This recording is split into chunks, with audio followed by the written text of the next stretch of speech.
Keep it going. Keep it going. Come on. Make some noise. Hey. Hey. We here. Welcome to P.O.W.E.R, presenting opportunities where everyone rises. Let me hear you say it. What is power? Say it one more time together. Presenting. Clap it up for yourself on this beautiful Wednesday afternoon. Are you glad to be in the house? Aren't you glad to not be in the hospital or incapacitated? Aren't you just glad to see the person you're sitting next to? Won't you say, what's up? Good afternoon. I'm glad to see you. And then after you do that, put your hands together one more time for P.O.W.E.R. Yeah. I'm feeling better now. Can you tell? Thank you for all your phone calls and your concern. I'm back. Thank you, honey, for holding it down. Johnny Vaughn, ladies and gentlemen. I'm gonna need y'all to do a little bit better than that. I held it down last time. Thank you, thank you, thank you. But the superstar's back. She's here. She's back. Come on now. Let's put our hands together for our CEO, Pastor Chris Harris. Yeah. Oh, we can do better than that. Come on, let's thank him. Woo. Not just him, but we want to thank our sponsors, those that have fed us, those that have brought us here together every other Wednesday. I need you guys to put your hands together for the Joyce Foundation. Yes. Come on. Northwestern Medical. Yeah. Cigna. United Way of Illinois. Yeah. University of Chicago Medical. Medicine, yes. And BSCO. Yeah. Bright Star. Now, do me one favor before we move on. These people have served us today. Wow. All the staff of BSCO, can we put our hands together? Yeah. They probably got orange or blue on, so we want to thank them for what they have done. Where else you going to work? Yeah, where else are you going to work to be able to take your afternoon to come into a facility free of charge, wonderful lunch, invaluable information every time we come together? We don't want to waste your time. And then we give you gift cards. Did y'all enjoy the free steak? The steak? Honey. Oh, y'all didn't get, I'm sorry, that's for after, I'm sorry. Before we go any further, can you take a look at your phone? Number one, make sure it's off.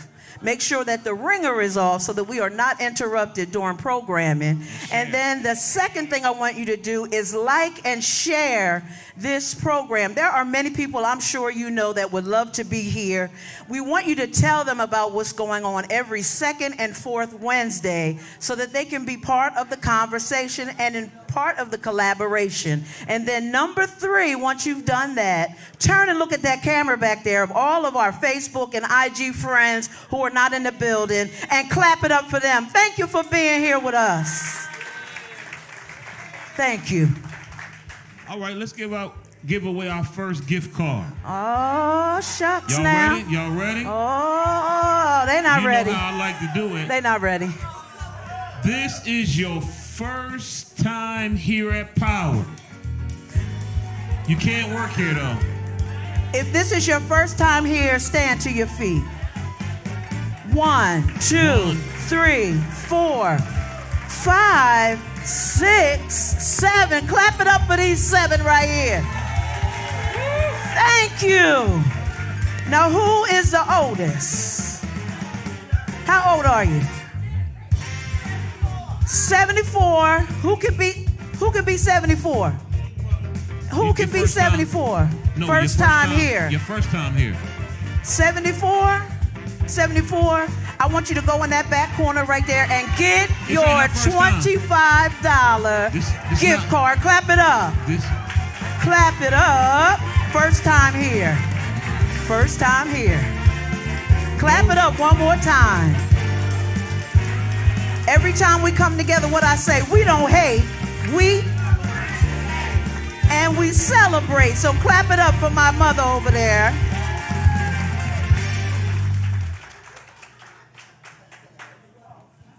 right. Where's Andy? We're going to do our first bingo. Uh-oh. I mean, our first power. Somebody say power.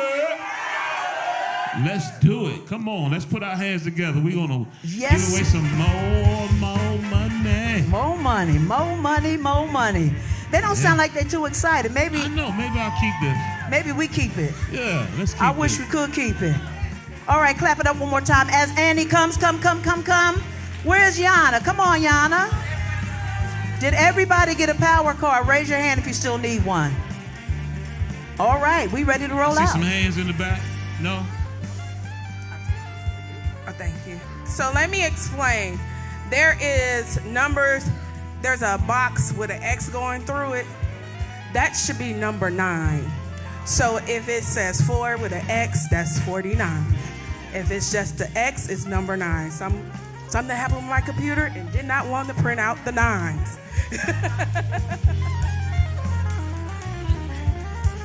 So if you see the X, that is a 9. So if I call out 29 in that leather, then put it there, please. So put a X on your free space right now, and Yana is going to pull the first number. Hello?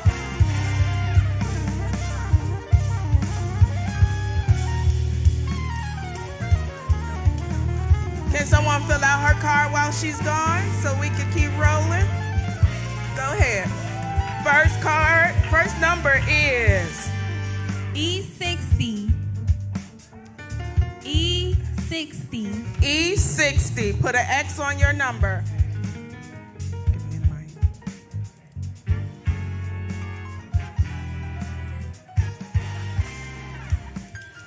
O28. O28.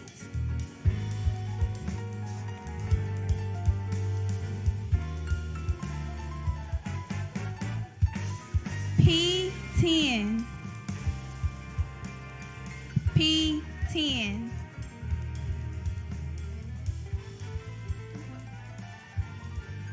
W33. W33. R67. R67.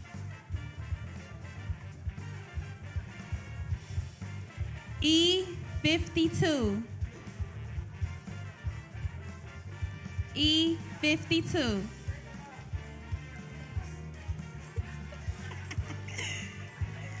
P6.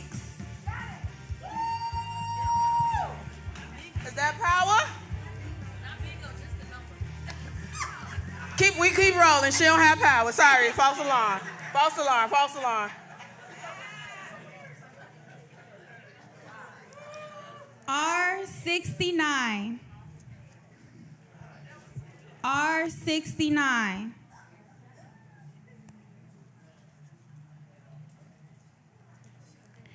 W35. We shaking them. We shaking them. W35. E46. Mama. E46.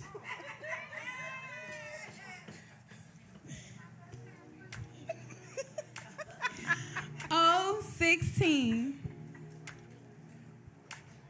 O16. Get her, Johnny. W32. W32.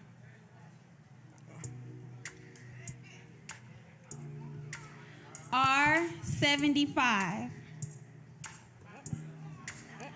R75. We shaking.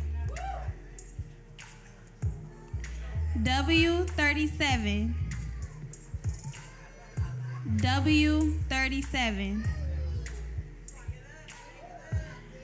O25. O25. O17.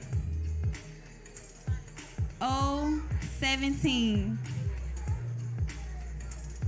P.O.W.E.R. P.O.W.E.R.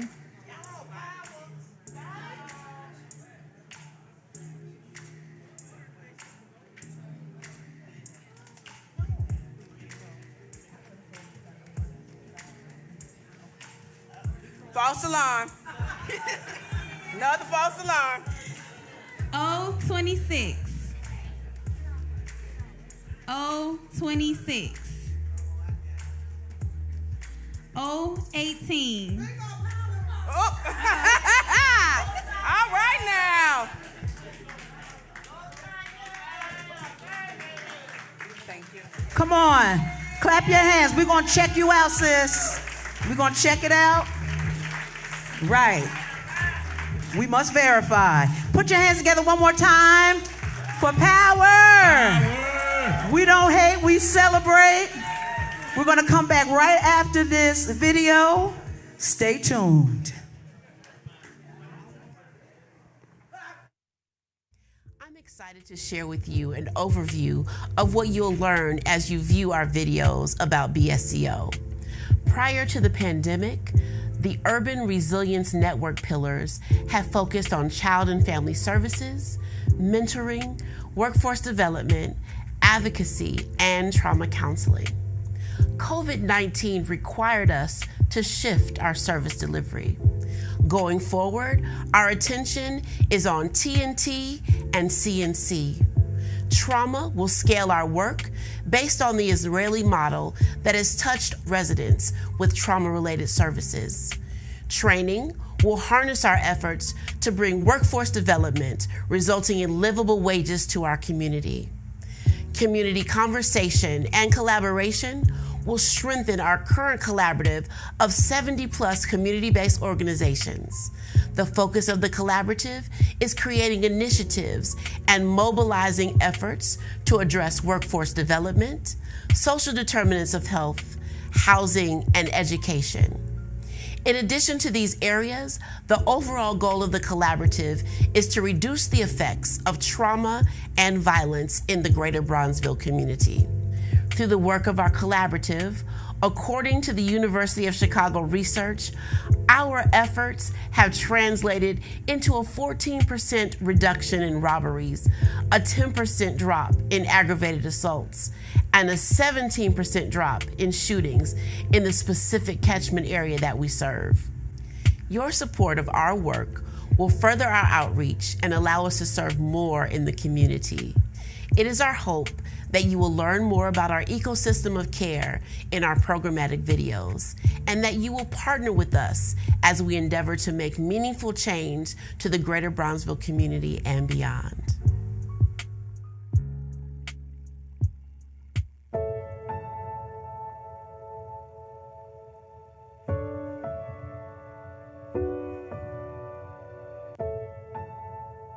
When I went to Israel in December of 2012, I saw a place called Natal in Tel Aviv.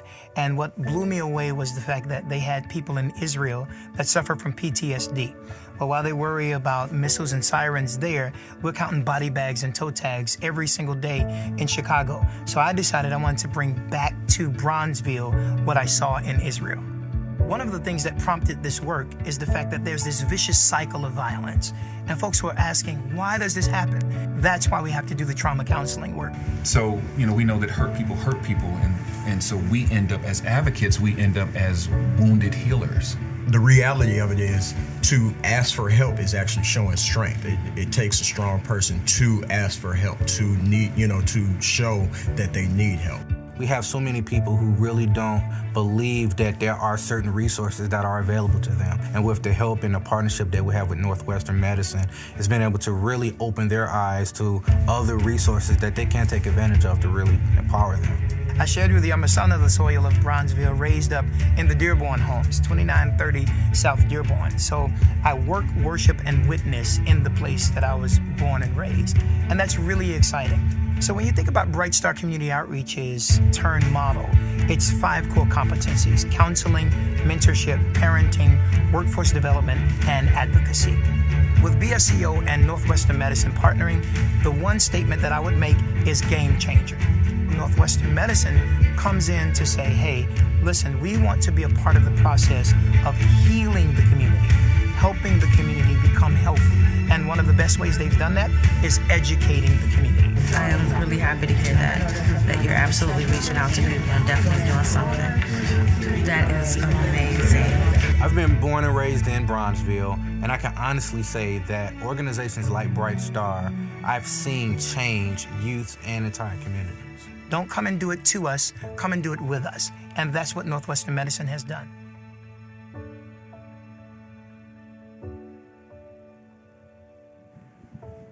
All right, y'all got to make some noise up in here. Let me hear your power. Well, let me ask a question. Where is the best looking table in the room? Let me hear y'all.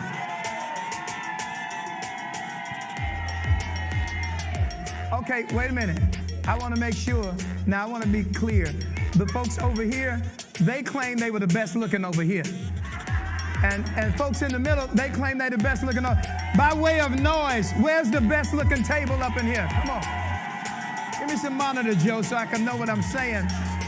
I'm excited.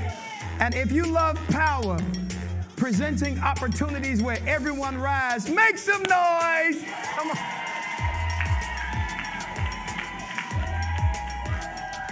This is what I'm talking about. Now, everybody do me a favor. Take your phone out real quick and make sure if you're on Facebook, go to our Bright Star Community Outreach page. Make sure you like it, and then you share it on your page so that people that are in your sphere of influence will be able to be a part of what's going on. We got people that are watching us here on the scene, as well as literally more than 1,500 people watch us every session on the screen. Y'all go crazy for the folks that are watching online. Now, the camera may end up on you, so go ahead. This is your good opportunity to tell your family members, I'm on TV today. Tell them they got to tune in over here. And aren't y'all glad for our facilitators, John Vaughn, Joni Vaughn? Don't they rock the joint every single time? Now, you wouldn't see this, you wouldn't eat in here, you wouldn't get in here, you wouldn't be able to register without the folks that make me look smart all the time. Go crazy for the staff of Bright Star Community Outreach. I am so grateful. Today is a very special day and a very special power session. And I hope y'all zoom in this middle camera real quick. I want y'all to know the people who help us to bring this opportunity to you are in the house today. And I'm going to call their names. I want y'all to go crazy. The United Way is in the house. Make some noise. Northwestern Medicine is in the house today. University of Chicago Medicine is in the house today. Y'all go crazy for Josh, Kimberly, Posh, and Walida. Y'all make some noise. Now, this is really, really exciting today because these are the folks who helped to fund this work. Now, why is today's session so special? Because we would not be where we are and we would not be who we are without the folks and the organizations that they represent that are on this stage today. And they have been with us for literally almost 10 years now, helping Bright Star Community Outreach to be what we are and do what we do in the greater Bronzeville community. And I'm so excited. One more time, Power. Make them feel welcome today. Come on. Now, I'm ready to jump right in because I want to make sure that we spend today's time talking about not only these great organizations, but also who these individuals are. So I'm going to allow them to introduce themselves. They'll tell you their name and the organization that they represent and a little bit about themselves. Let's start right here. Clap it up for Walida. Walida, y'all clap for her. Thank you. Good afternoon, everyone. My name is Walida Tureau. I'm Community Relations Manager at UChicago Medicine within the Department of Urban Health Initiative. I'm excited to be here, and thank you for the invitation. Y'all clap for everybody. Come on. You know that old school song, ooh, ladies first, right there. Y'all clap for Kimberly, everybody. Come on. Thanks, Good afternoon, everyone. I'm Kimberly Gunther. I'm the Chief Impact Officer at United Way at Metro Chicago. And if you need to know anything about me, you can just talk to CJ, who knew me way back when I started 10 years ago at United Way. So super happy to be here with you. Y'all clap it up for Miss Kim. Some of the coolest gentlemen in the world are here with us today. Y'all go crazy for Josh. Come on, make some noise for him.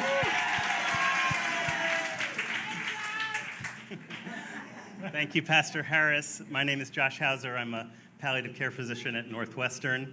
It's good to be in church because I missed synagogue on Friday night, so it's really good to be here, and I appreciate the warmth of all of you being here too, so thank you. Clap it up for him one more time. And last but not least, he is truly my big brother from another mother. He has been with us from day one when I first literally started the work of bringing the towel here to Chicago and had this brilliant idea that has turned out to be quite fruitful. He was one of our first thought partners and has been on the board all this time. I'm talking about 10 years, a decade of dedication. Go crazy for Posh, everybody. Good afternoon. Good afternoon. My name is Posh Charles. I'm Senior Vice President of Administration for Northwestern Medicine. I had the pleasure of meeting Pastor Chris, 10 years ago on the steps of this church. And every time I walk into this building, it is an honor, a privilege, and I still get chills about what happens here, but now what is happening outside of these four walls. So thank you very much. Y'all clap it up. Come on.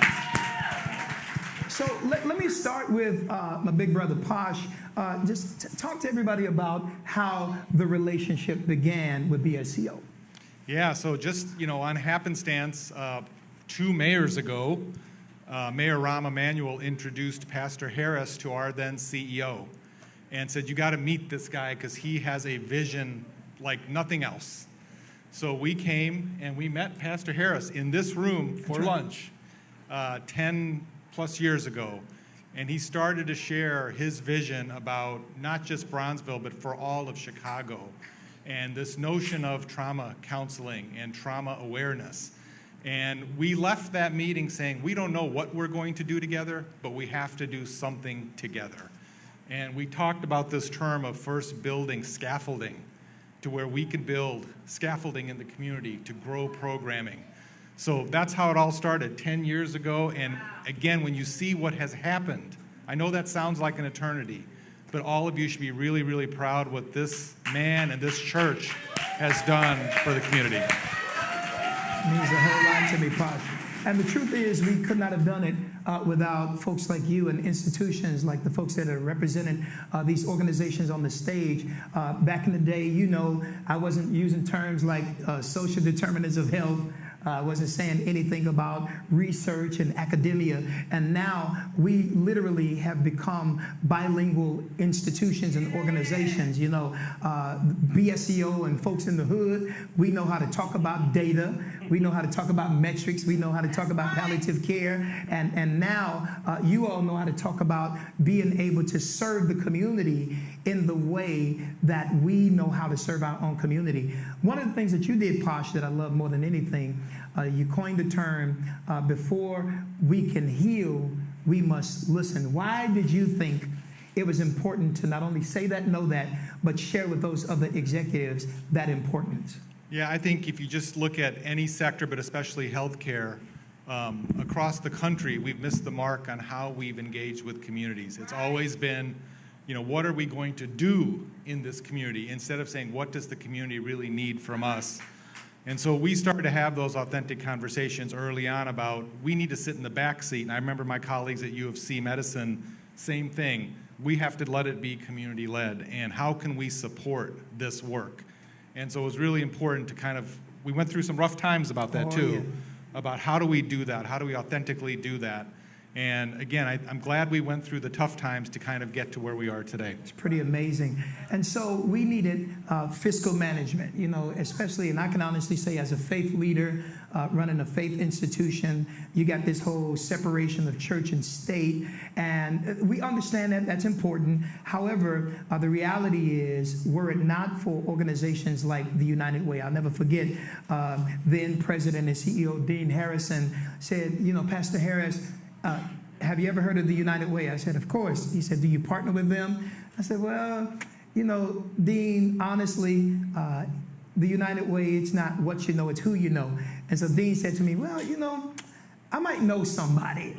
Turns out Dean was on the board of the United Way and helped us to, you know, forge that relationship with them. And they were our fiscal managers. And the good news about it is they helped us to build up, as Pasha would always say, scaffolding, build up our capacity. And Kim, I want to say I'm so grateful for all that you guys have done, becoming the training wheels until we are where we are today. And you guys trust us, you build us. What did you know and the organization know about the Greater Bronzeville community before we started partnering together?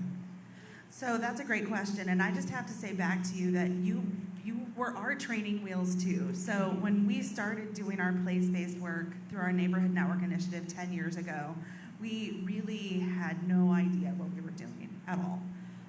We too knew that there were too many people that thought about what was being done to communities. And I mean, my background is in academia, in social sciences, and I know there have been so many books written about this neighborhood, about Bronzeville, that have not reached the people that live here. They have not benefited the people that live here, and that needed to change. So really thinking about how do we help organizations like Bright Star bring your own visions to life, rooted in what the community values and believes, and all of your strengths, all of your relationships, in the same way that, you know, United Way can sometimes be it's not what you know, it's who you know. That is true in community as well. The kind of power of relationships, the relationship that brought us here, I think 8 years ago, is the same power that exists in this community and that we just want to enhance. So when I think about, you know, what we did before in Bronzeville, we funded organizations that were providing direct services, probably some organizations that folks know, but really what we wanted to do was say, here's a neighborhood that has incredibly rich history and an incredibly rich kind of shared identity that is being overlooked in the work that a lot of institutions are doing.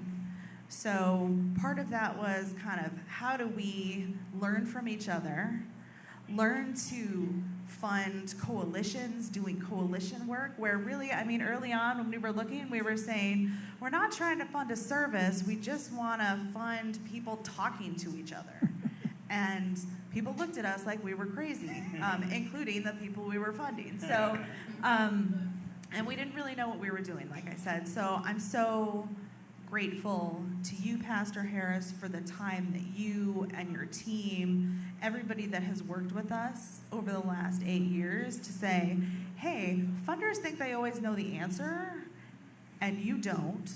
And here's how we can do this better. And I'm so grateful for your partnership, and you know, hope that everybody in Bronzeville, you know, we're starting to see these incredible things coming to life. And now when I think about what United Way's role is now, it is to help bring the resources, it is to help build the local capacity for you to realize your own visions. It's pretty amazing. And you know, from day one, we were thinking about how to do it, and you guys helped us to do that and think it through.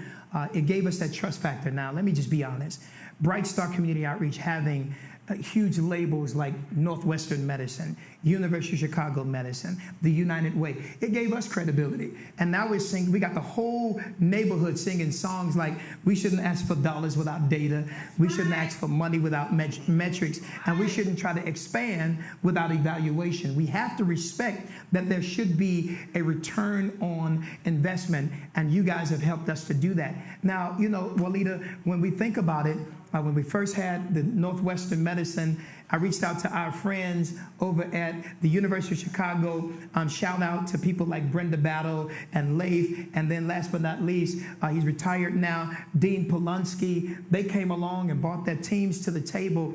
Let me just ask you, what do you perceive as the value of the greater Bronzeville community? I always tell people I'm a son of the soil of greater Bronzeville. So talk about it from a personal and professional perspective. Absolutely. It's easy to do. I wasn't born and raised in Bronzeville, but I am Chicago native, South Side girl. My daughter Hold attends... on. Did y'all hear that? South Side. I just want to make sure. I know the West Side is in the building, but South Side. My daughter attends school in Bronzeville. The history of Bronzeville is rich. The business community, the corridor along 47th Street. I probably do 50% of my local shopping in the area. So we realize that people make up our communities, right? The needs of the community are important to people that look like me and look like you and look like all of us within the UChicago Medicine community and around the community. So we are wanting to be a good partner, a good neighbor. We realize that there are so many assets within the community. Even as an institution, we don't know it all. We want to come to you, learn from you, ask a lot of questions, of course, by way of survey. That's the only way we get those answers sometimes. And we know that that can be a little intimidating, but we really do listen from the surveys, our programming, from patient care, from partnering, from collaborations, and all of the ways that we really do try to improve as a system, right? We improve as a system because we're listening to you as a community. I think it's amazing, and I don't know if I can say this and get at least 3 of y'all to clap, but the institutions that are on this stage, they have literally given us millions of dollars to do the work that we do in our community. I didn't say $100, I didn't say $1,000. Let me say it better, Power. Millions of dollars to do the work that we have done over these years. And it is amazing. And now we're talking about things that I had no clue about. Josh, talking about palliative care, right? First of all, did I pronounce it right? Number one. You did great. I did all right? You did great. And then secondly, what is that and why did you, Josh, say, I want to now partner with Bright Star Community Outreach in the greater Bronzeville area? Thank you. And I apologized to Pastor Harris a little while ago. I double booked myself, although I kind of consider it karma. The thing that I'm about to do in a few minutes is I'm involved in a teaching experience with colleagues from Ghana, New Zealand, England, Kenya, Australia, California, all over the place, teaching palliative care. And so I appreciate everybody's grace with watching me walk out. It's not because of the quality of the audience or the quality of the panel. And I want to say what palliative care is in just a moment. I want to answer your question. But I first want to thank my colleague, Erin Strong, who is here for the Mother's Day event. Yeah. Erin Strong is a surgeon and a palliative care doctor and an amazing person who's part of our team. I want to thank Joni. I want to thank Antoine. I want to thank Erin. I want to thank Pastor Harris. I want to thank many people involved in our project. And I want to highlight 3 things. Posh said one of them, listening. I'll say another, spirituality. And I'll say a third, service, which is what everybody on this panel and everybody in this audience thinks about every day. And to me, palliative care, which is the care of patients with serious illness, often alongside other types of care, chemotherapy, radiation therapy, advanced care for heart failure, represents all those things. It's an approach to care that cares for people's symptoms, how they're feeling. It attends to their dignity and their families, and it attends to their emotional and spiritual lives. And that's why I thrive and I'm so grateful to be able to do this work. A few years ago, actually more than a few years ago, actually 25 years ago, I was part of a focus group in Boston, Massachusetts, which is where I'm from. And we were talking to Black residents of Boston, Massachusetts and Latinx residents of Boston, Massachusetts about hospice and palliative care. And one of those residents said to me, he said, you know, it's really nice that you're coming to us talking about this awesome thing called hospice when you haven't given us health care for the previous 74 years of my life. So think about that. okay? So the work that Bright Star is doing in every sector tries to address that, and I know I speak for Posh about how proud I am to be part of Northwestern and helping to support that. A few years ago, we got to meet Bright Star. I think it was Posh who introduced us. It might have been someone else. I have no idea. I don't remember. Definitely Posh. That's my issue. And we looked at ourselves and we said, how are we serving our communities? How are we serving Bronzeville? How are we serving the South Side? How are we serving the West Side? How are we, et cetera? And we said, we're not doing good enough. End of story. And so we developed this partnership, and I think I see some people in this room who have been part of a focus group or two that we've had. I bet some of you have been part of street interviews that we've done.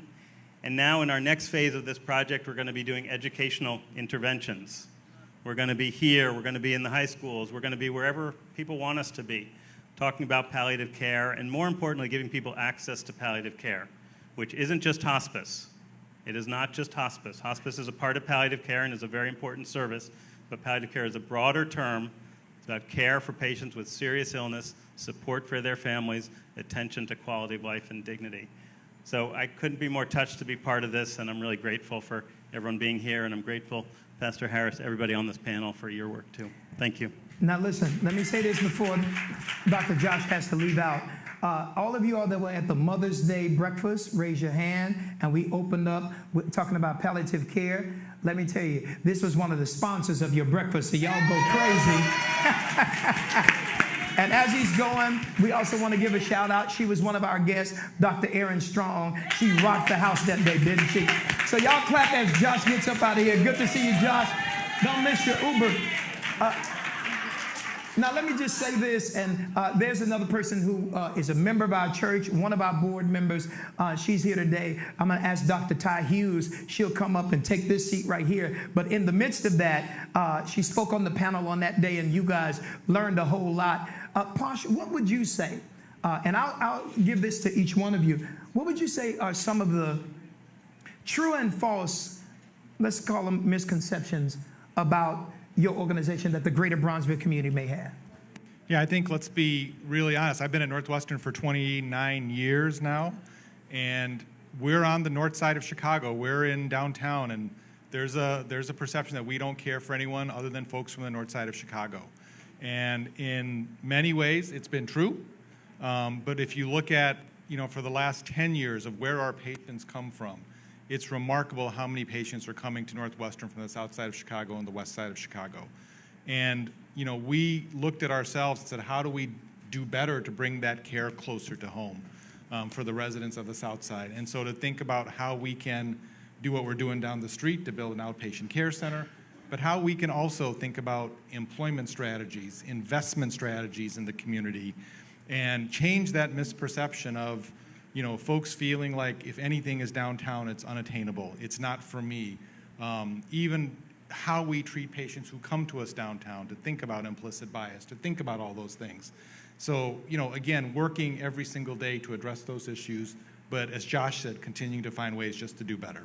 Well, Lita, what would you say from University of Chicago perspective? Similarly to what Posh mentioned, even though we are bordering the community and your neighbor, there have been some times when we've had to address some of the hard truths that, the service to the community has not been of the quality that the community deserves, that the way that we engage and or interact with the community is limiting, considering we are a neighbor. I will say that there is within the institution, within the system, there's so much work that's happening, so much good work, and so many dedicated professionals that, sometimes that one or two encounter or 10 or 15 encounters, we just want those to not outweigh the thousands of lives that are saved daily. People are really working hard, and they are not going into this profession just because. They really do care about people and saving lives and seeing healthcare outcomes get better. And so as a system, I just think that we have to do better talking, and listening.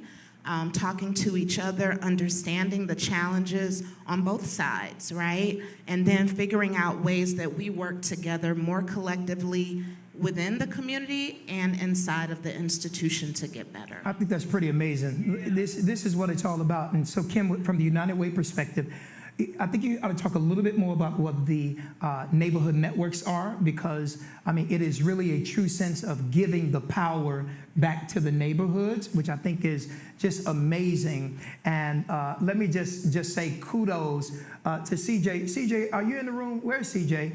All right, where's she at? CJ, would you stand? Wait, listen, there she is. Y'all put the camera on CJ. Now, I need y'all to see who this is. So, the first day that we had the meeting with Northwestern United Way, as well as the University of Chicago, sharing this vision about the Turn Center. And I got some good news for y'all before the show is over about the Turn Center. I came to them with this idea about trauma counseling through faith and community leaders. And CJ was in that meeting. She was one of the executives at the United Way. And can I tell you, from day one, 10 years ago, she came in as an executive, later on became a member of the church, and then she called herself retiring from the United Way. And I was like, hey, CJ, since you're retiring, can you come on and help me for about 2 months to continue this work? Well, 6 years later, she's still here. Y'all give it up for Miss CJ, who helped me build capacity. And I want to say thank you. But the United Way, you all made us a lead agency. So talk about not only the neighborhood networks, but the impact that you all hope to have. Yeah, and I think what we realized 10 years ago, and I was just a manager then, so I've grown up at United Way in a lot of ways. But we realized that just by funding programs, we weren't having the long-term impact on people's lives that we wanted to have. We also realized that a lot of programs are designed by outsiders, people outside of a community, people that don't navigate your neighborhood day to day. And I will say, too, that just as an aside, I am the professional that I am today. I do the work that I do today because of my experience in Bronzeville. It is the only one of our 18 neighborhoods that I can say that. But in 2006, when I got a job, it's true. That's amazing. In 2006, I got a job, and I was at the Field Museum, and I was doing work at 41st and Lake Park. Wow. And it was the first time that I really became rooted in this community, and saw just the incredible people that live here and the many, many things that organizations were doing to them, and thought, there's so many amazing people with such amazing strengths to build on.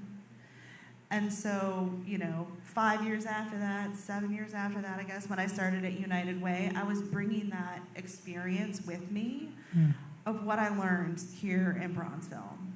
And so when we're thinking about this new initiative where we said programs aren't it, neighborhoods are it.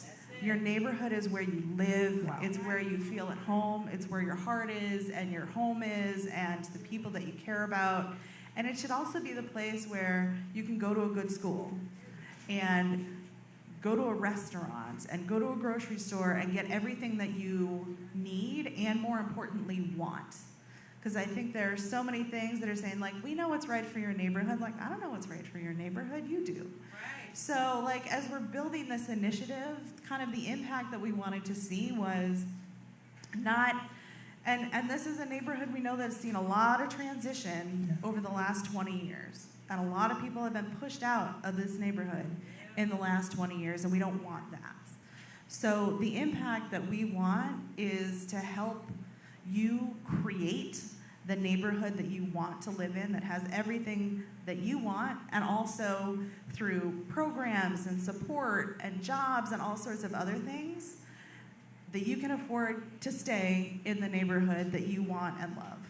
So really, at the end of the day, I tell people sort of as a shortcut, what does United Way want to do? We want to change the world. Wow.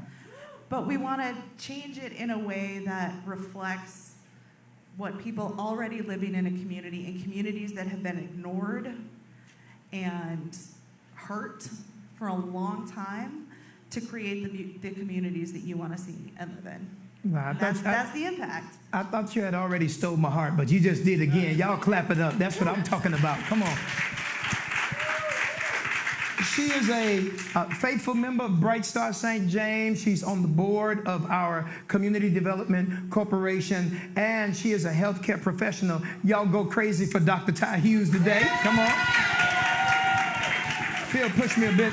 Now listen, Dr. Ty, I want you to tell everybody a little bit about you and what you do, who all you lead, and then talk about why the faith institutions need to be involved in health work, right?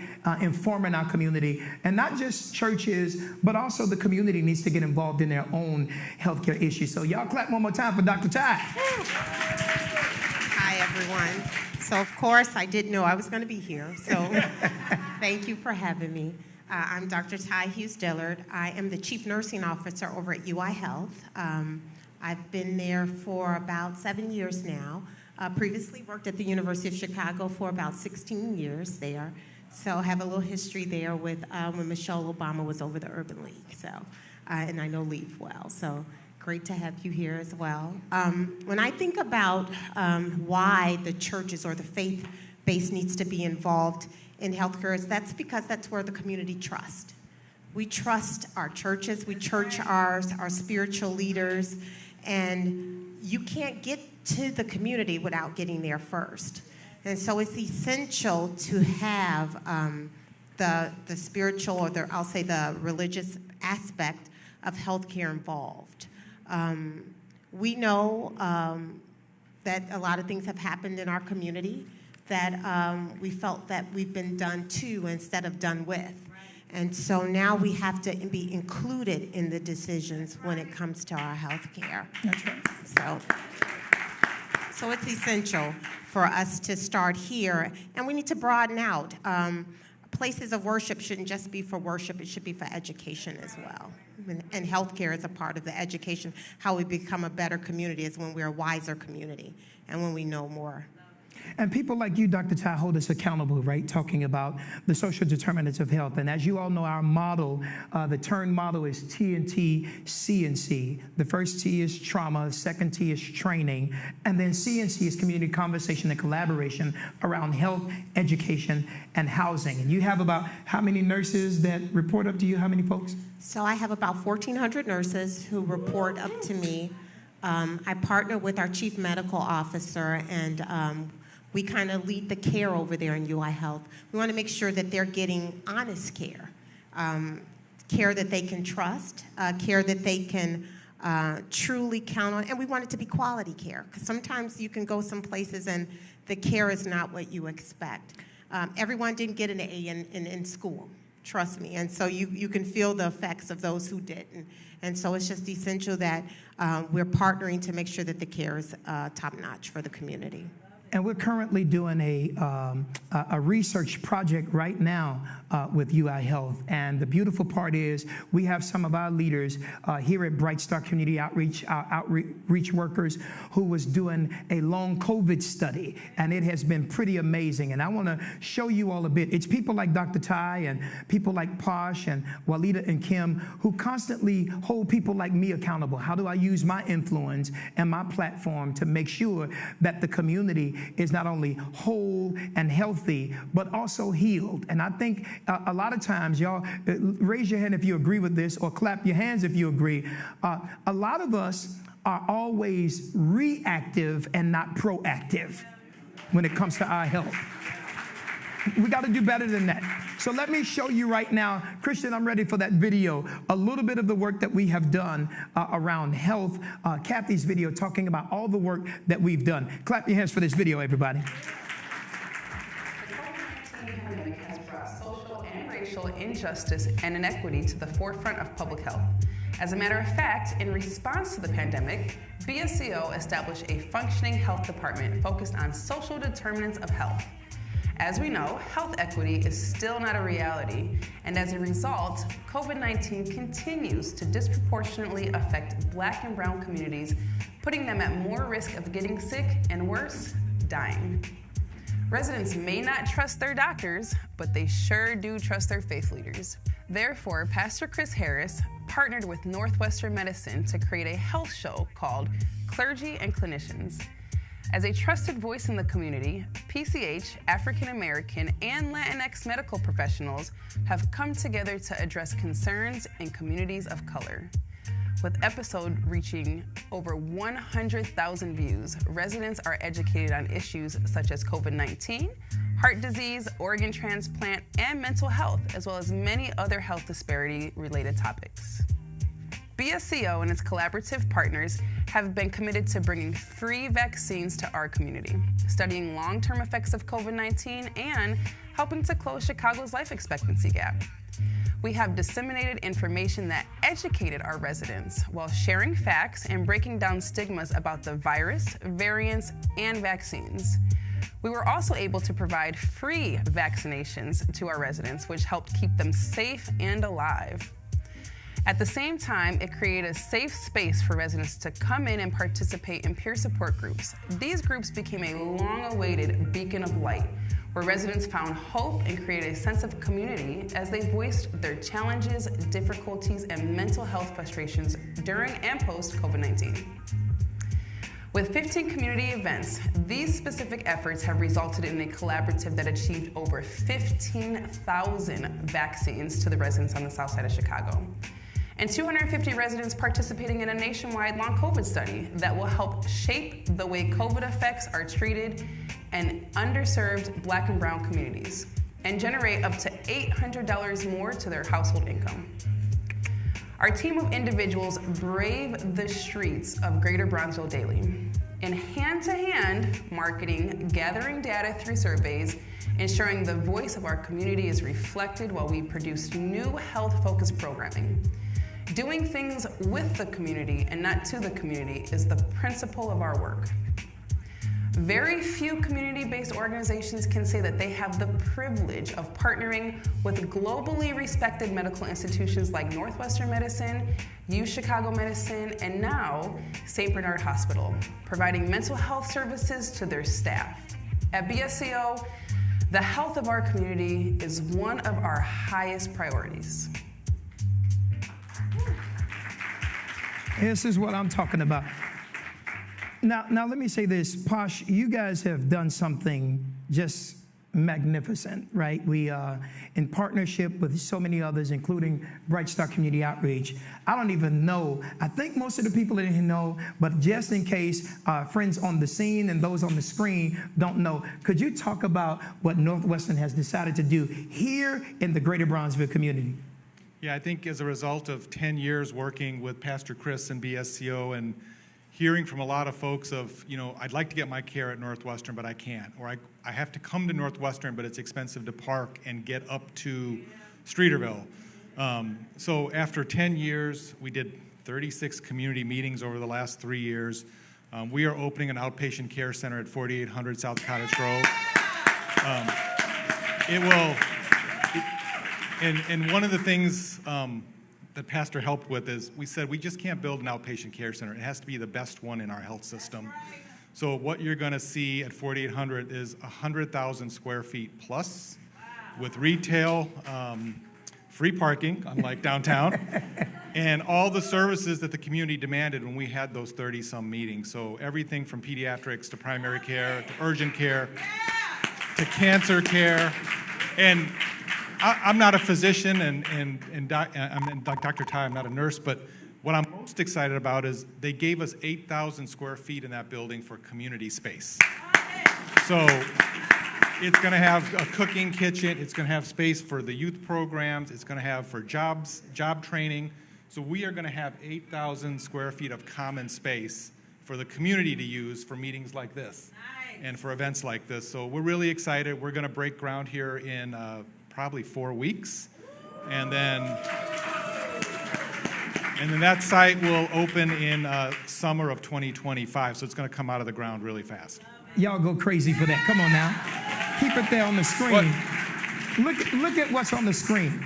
Now, what I love about this facility, and this is one of the designs, what I love about this is not only will folks from the greater Bronzeville community be able to benefit from this, but also folks from the greater Bronzeville community are going to be able to build this. Y'all ought to be going crazy for that.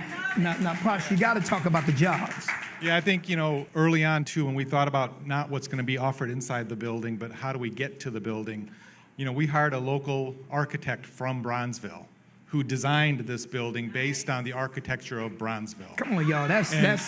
Come on now. That's amazing. So if you look at the thousands of design options, she went back and looked at every building here and said, how do we think about the curved edges, the artwork that can even go on the first floor, those kind of things. And what's great about her now is she's not going to just design this, but she's going to now design buildings for Northwestern all over and be part of that family.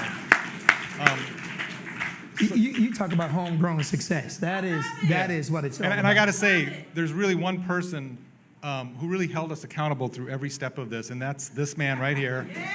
About what are you guys going to offer? How many community meetings are you doing? That's not enough.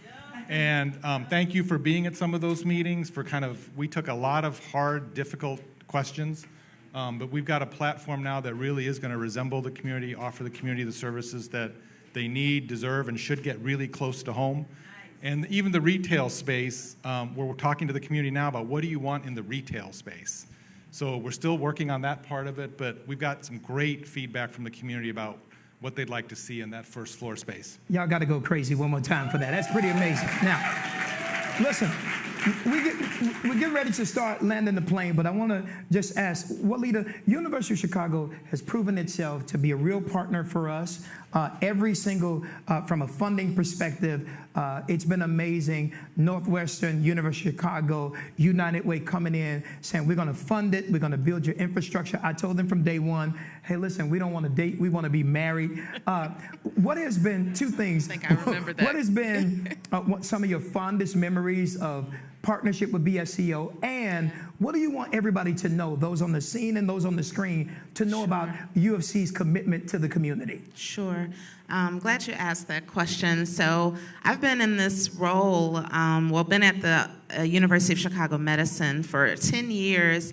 I've been in this role about 4.5, but over the past 10 years, I've been able to work collaboratively with some of my colleagues as well as Pastor Harris and many others in the room and really just see the commitment, right? It's so refreshing to see consistency, to see commitment, and to see people standing on their word and really believing in the community, true. And so we think about holistic partnership. We think about open and honest communication. We believe in laying it all out and having the difficult conversations.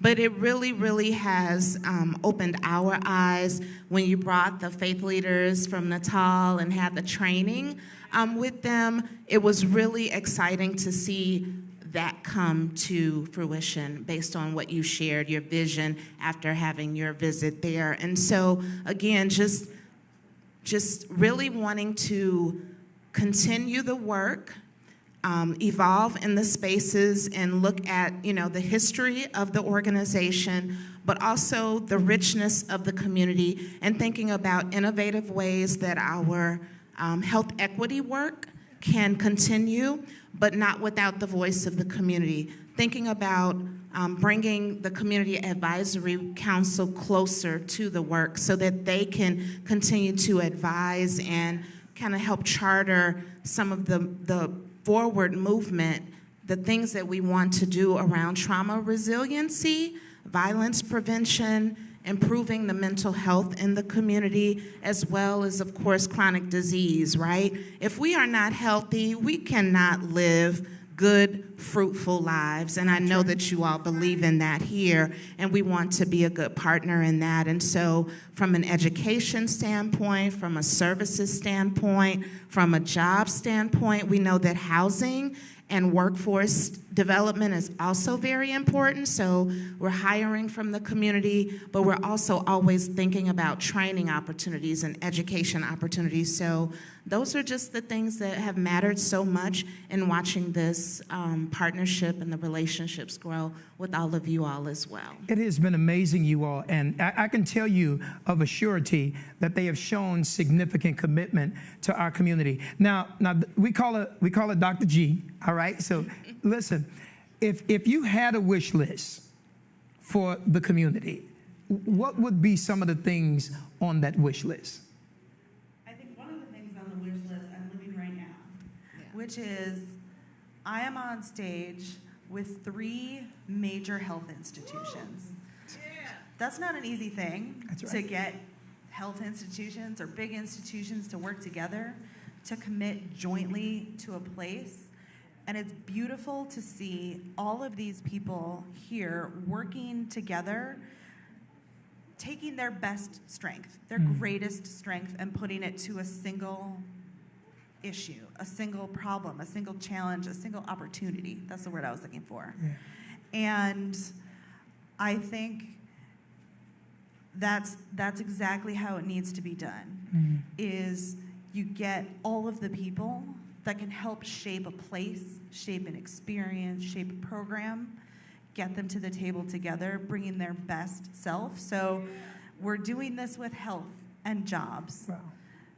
What's next? Housing, affordable housing in this community.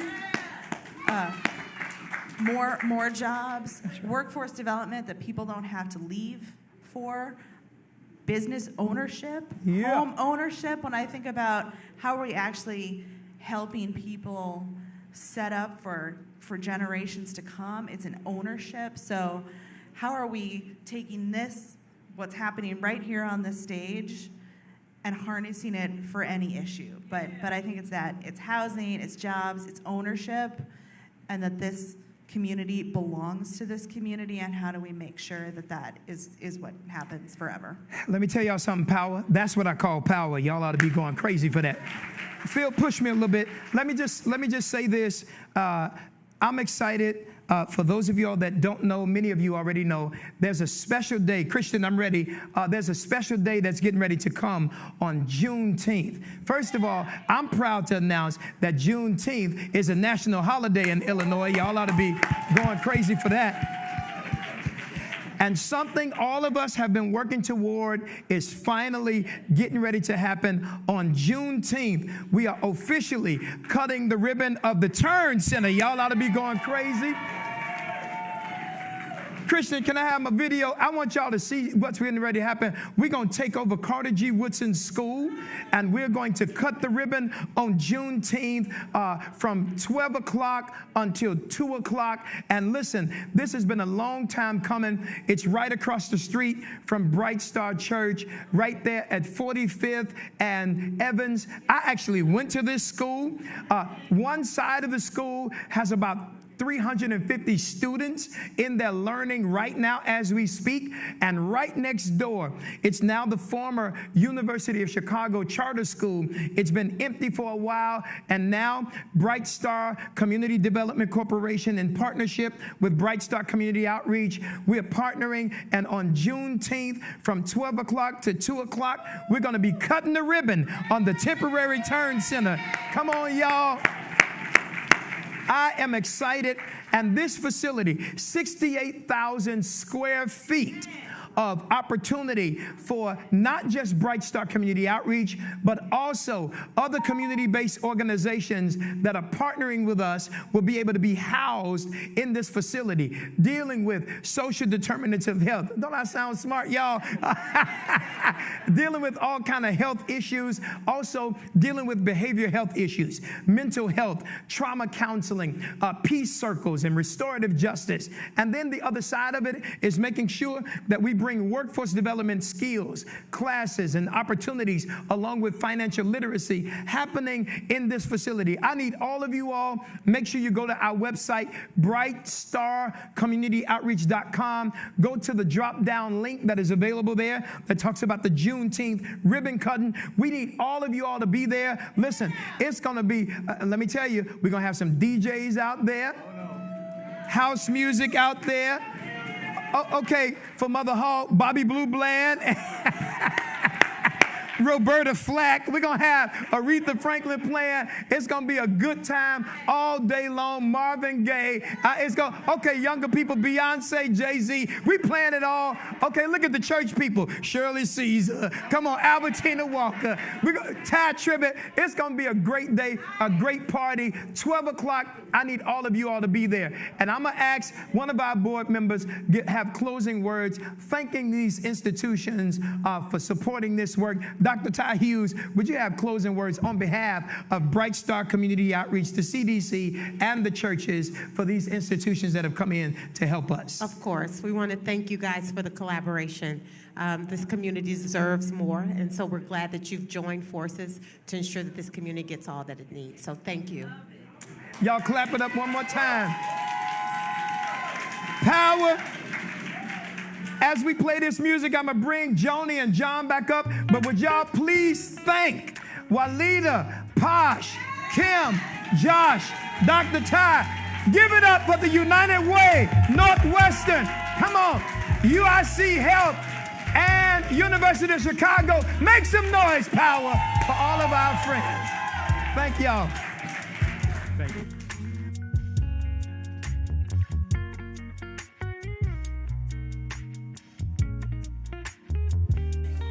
Come on, let's put our hands together one more time. Yeah. You're receiving now some bingo cards. We're going to do another bingo. All right, who's ready for our next bingo? All right, while the music is playing, they're bringing you another card. Mother Hall, we're going to give you 2 cards. All right. Make sure you get a card. Let's put our hands together for our CEO. Yes, Pastor sir. Harris. Pastor Harris. He's growing, ain't he? He's growing. I tell you, I'm teaching him a whole lot around here, though. And while we're waiting, let me just have you clap it up for Northwestern Medicine. University of Chicago Medicine. Come on. You know that wing you just ate, right? They helped us to get this done. United Way. Come on, Metro, put your hands together. And for our the baddest nurse in Bright Star St. James, Dr. Ty Hughes Dillard. Thank you to all our guests. Let's clap it up and make them feel real good about being here. Some people don't know we got the juice. We got the juice. Who got the juice in here? And when you come to Bronzeville, you can expect to be loved and appreciated. That's how we do it. Right now, we're getting ready to start our bingo. We're asking them to come this way. Are y'all ready for another bingo game? Who's ready to get some more money up in here? Let me see. I think that table over there got it. Come on. You two, y'all got the winning numbers? Who got the winning numbers? Let me see. We about to find out. Okay, everybody. Pastor Harris. I want to do something real quick. Listen, when you have folks that help you to do all of this great work, you got to really go crazy. And I had to do it this way, Posh, because the only way I would do it is the way that I'm doing it. Switch that camera on me for me real quick. Do it fast. That fella that's trying to fix something, his name is Joe Stovall. It's his birthday. We got him. Yo, come on, make some noise for Joe Stovall. Look, he trying to run. I told them block him in there. Forgive me, Lord. I had to lie to get him out the booth to tell him something wrong in the sound booth. So he came running up there to try to fix it because that's the only way we was going to get him on camera. He is one of my sons, truly, our drummer, sound man. Everything I do, Joe Stovall does. Listen, I couldn't do everything I do without that fella. Would y'all go crazy for Joe Stovall? Got him! Okay, let's get ready for power. And just a refresher, the boxes with the X in them on your cards are number 9s. So if it's a 2 in a box, that's 29. If it's just a box, that's number 9. My printer did not want to print 9s out today. So we're gonna go ahead with our first drawing. Okay. First is P10. P10. W32. W32. O22. O22. E54. E54. W39. W39. R70. R70. O20. O20. E59. E59. P15. P15. P3. P3. R73. R73. W36. W36. R62. R62. W33. W33. O27. O27. E48. E48. R75. R75. E52. E52. Come on, somebody. Come on, somebody. E47. E47.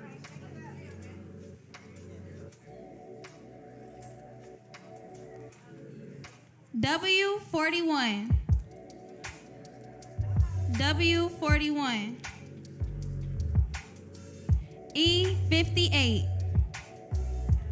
E58. O18.